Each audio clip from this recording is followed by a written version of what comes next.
Hello, hello. This is Dina Moore, and welcome to today's little episode here.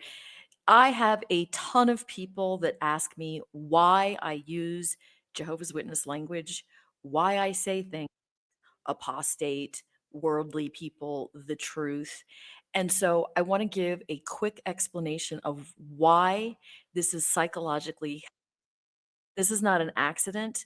The truth is, I do this on purpose.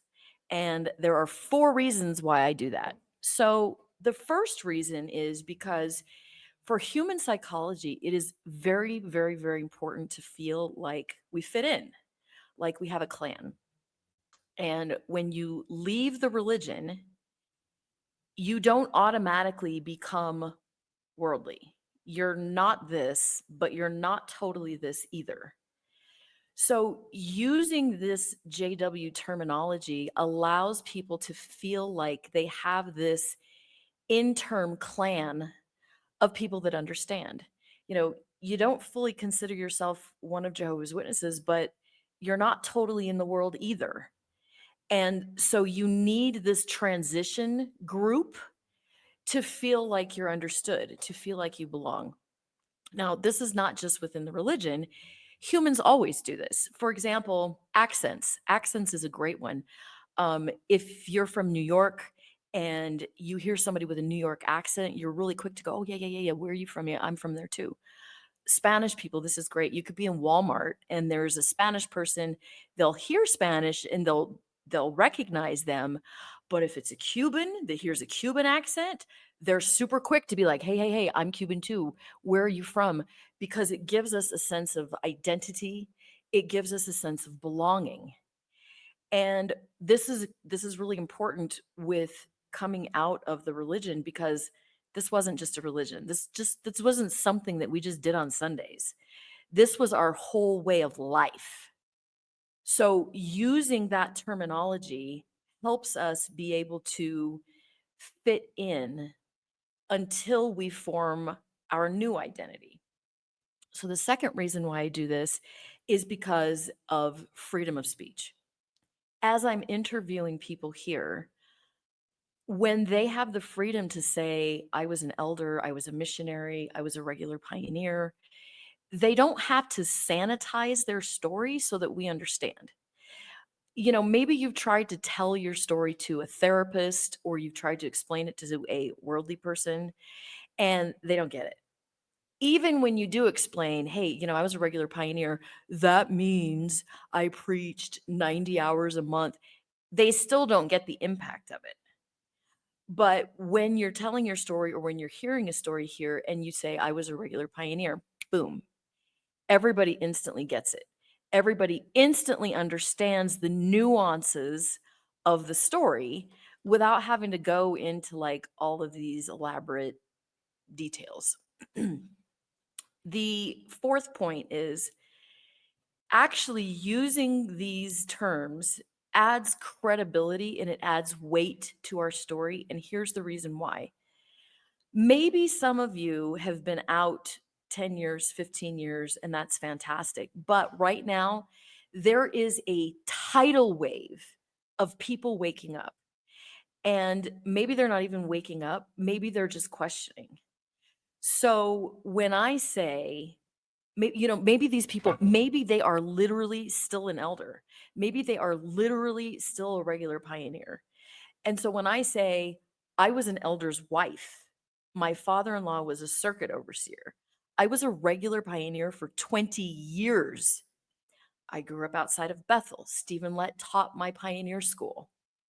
That then gives a lot more credibility and weight to what we're saying here.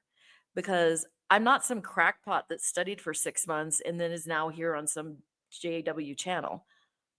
I know. And if you're a regular pioneer or if you're an elder or if you are still in, I hear you, I see you, I was you. And the same is true of these stories. When somebody is questioning, they're not hearing from somebody whose granny was a witness and they went to a couple meetings when they were a kid. No, the story that they're hearing is a former elder. And it helps those people that are questioning, that are in that transition period, to really understand that we know, we've been there, and we've walked the walk, and we've been part of this journey, and we know what you're going through. And so it adds a lot more weight to what we're saying and to what we're doing here. The fourth point too is our identity. So what we were in the religion will always be part of who we are today. And I do not believe in sanitizing what I came from and what I did. This, you'll also notice, this is not just a Jehovah's Witness thing. When somebody immigrates to the United States, for example, I was in Florida, I had a ton of Cuban friends. I had one friend, he'd been, a US citizen for like 40 some plus years, fully acclimated, but yet he will always still say, "Oh, I'm Cuban. Oh, I'm Cuban." Or, somebody will say, I'm Italian. Our background forms part of our identity. Or maybe with your schooling, if you did really well in high school, you may say, I was valedictorian, because the past contributes to who we are today. The fact is, I was a Jehovah's Witness for 38 years. I was a regular pioneer for 20. That will always be part of who I am. And like I said, I do not believe in sanitizing our background.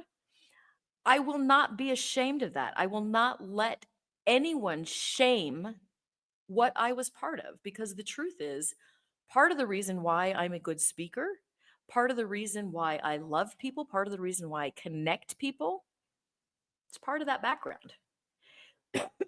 And I will not sanitize that, nor do I encourage anybody else to obliterate your past. That's not healthy. You can't just delete 38 years or 20 years or however long you were in the religion. You don't just delete that. It's part of you. It is also psychologically healthy to embrace that. I like I said, shame of what you did or who you were is very unhealthy. That is not psychologically healthy.